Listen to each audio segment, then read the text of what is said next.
Assalamualaikum warahmatullahi wabarakatuh. Hai sahabat Prophet Story. Kali ini Prophet Story akan membawakan kisah Nabi Idris alaihissalam.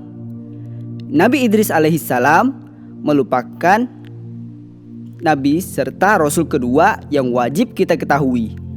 Nabi Idris alaihissalam ialah manusia pertama yang bisa menulis, pertama yang bisa menjahit pakaian, pertama yang bisa merawat kuda, dan pertama yang bisa berhitung. Dan Allah Subhanahu wa Ta'ala telah mengangkatnya ke dalam kedudukan yang tinggi. Bahkan di dalam kitab Ibnu Katsir, Al-Imam Abdullah bin Abbas bertanya pada Ka'ab, apa makna dari wa rafa'nahu makanan aliyya?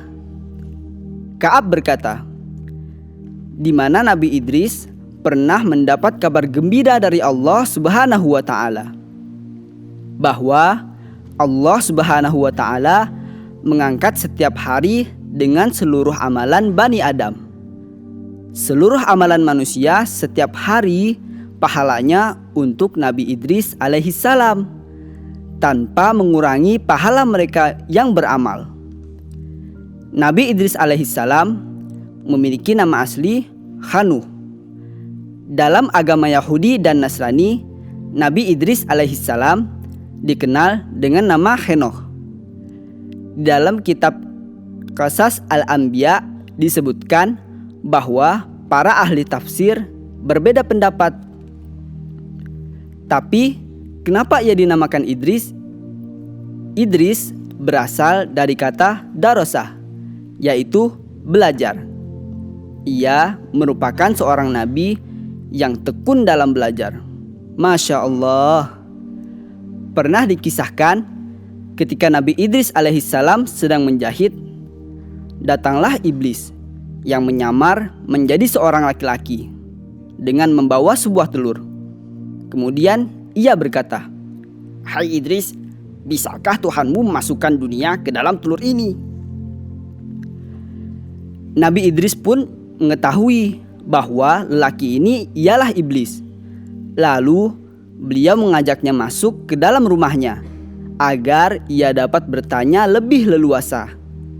Dalam pikiran iblis, ia merasa bangga karena berhasil mengelabui Nabi Idris alaihissalam. Disangka iblis bahwa Nabi Idris alaihissalam tidak tahu bahwa ia adalah si iblis yang sedang merubah wujud.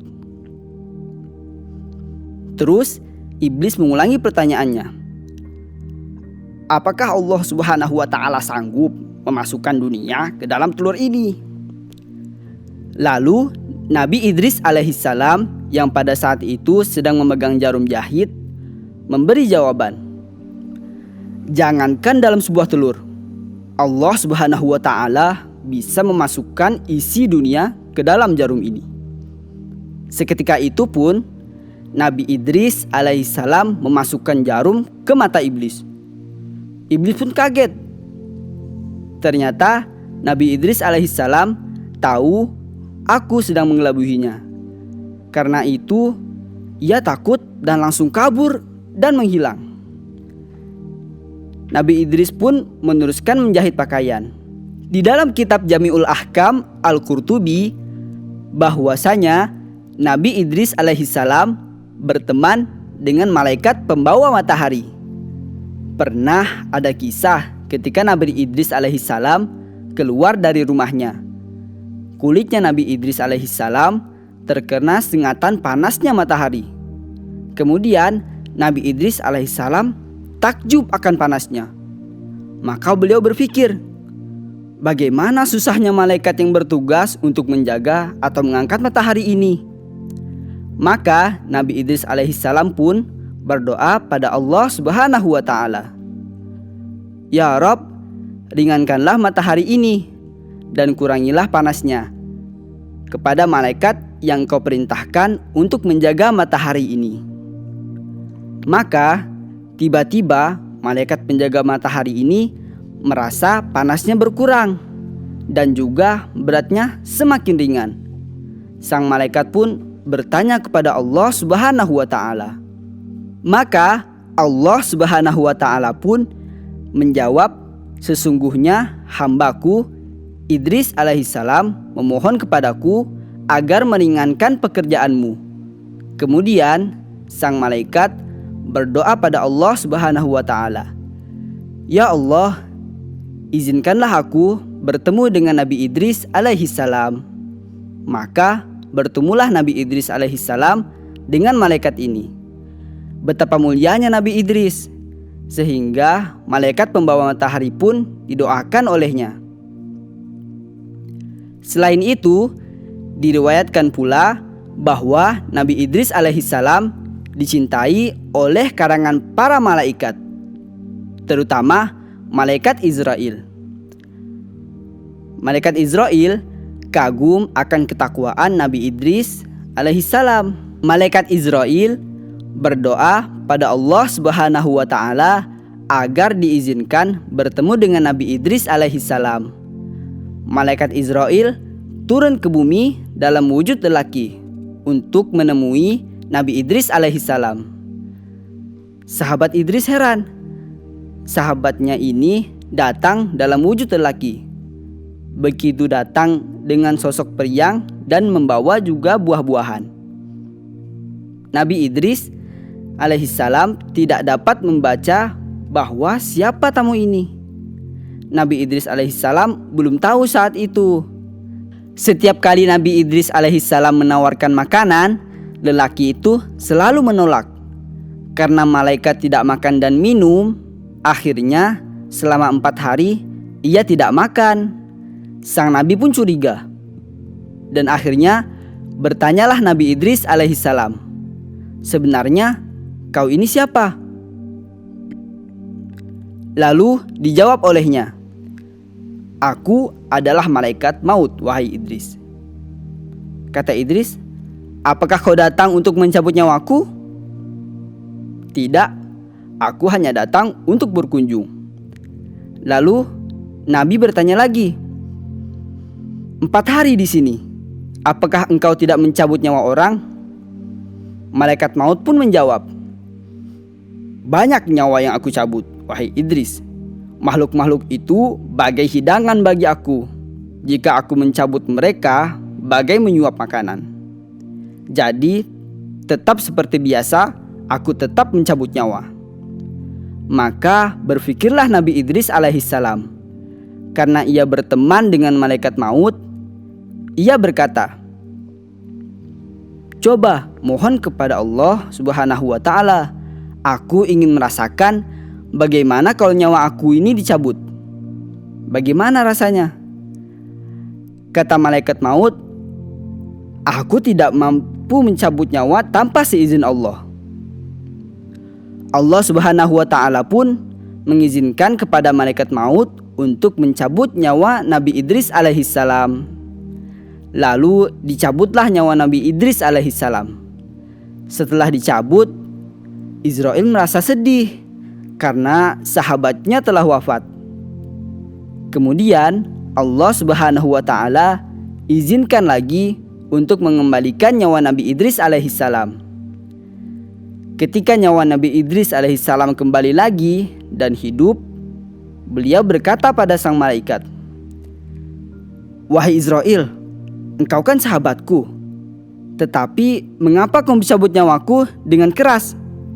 Israel menjawab, wahai Idris, belum pernah aku mencabut nyawa selembut ini, hanya kepadamu. Nabi Idris berkata lagi, selembut ini engkau bilang, aku merasakan bagai kambing yang dikuliti hidup-hidup. Setelah merasakan sakaratul maut, Nabi Idris alaihissalam mewanti-wanti umatnya agar lebih bertakwa kepada Allah. Kemudian Nabi Idris alaihissalam meminta kepada Allah Subhanahu wa taala untuk melihat surga dan neraka. Allah Subhanahu wa taala pun mengabulkannya. Kemudian Nabi Idris alaihissalam dibawa naik ke langit, diperlihatkan oleh malakul maut neraka. Karena tidak sanggup melihat kengerian azab-azab yang ada di neraka, Nabi Idris pun pingsan. Setelah sadar dari pingsannya, ia mengajak Israil untuk membawanya ke surga. Ketika sampai di surga, Nabi Idris alaihissalam terpukau dengan kenikmatan serta keindahan surga. Bahkan ketika sudah sampai waktunya beliau kembali ke bumi, Nabi Idris alaihissalam meminta kepada Allah Subhanahu wa taala agar ditempatkan di surga. Allah Subhanahu wa taala pun mengizinkannya. Wah, enaknya bisa tinggal di surga. Nah, sahabat Prophet Story, dari kisah Nabi Idris alaihissalam ini kita bisa memetik beberapa pelajaran. Seperti 1. Agar berdoa yang baik kepada Allah Subhanahu wa taala. Kedua, membantu teman yang kesusahan. Ketiga, menjaga diri kita dari siksa api neraka yang amat dahsyat. Keempat, menjadikan surga sebagai motivasi untuk kita beramal soleh. Nama Nabi Idris alaihissalam disebutkan di dalam surah Maryam ayat 56 dan 57.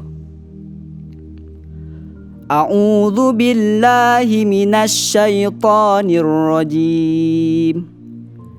Bismillahirrahmanirrahim.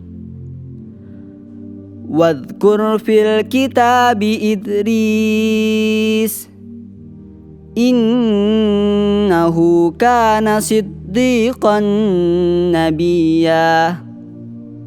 Ayat 56. Dan ceritakanlah Muhammad SAW kisah Idris di dalam kitab Al-Quran. Sesungguhnya dia seseorang yang sangat mencintai kebenaran dan seorang nabi. Wa rafa'nahu makanan 'aliyya. Ayat 57.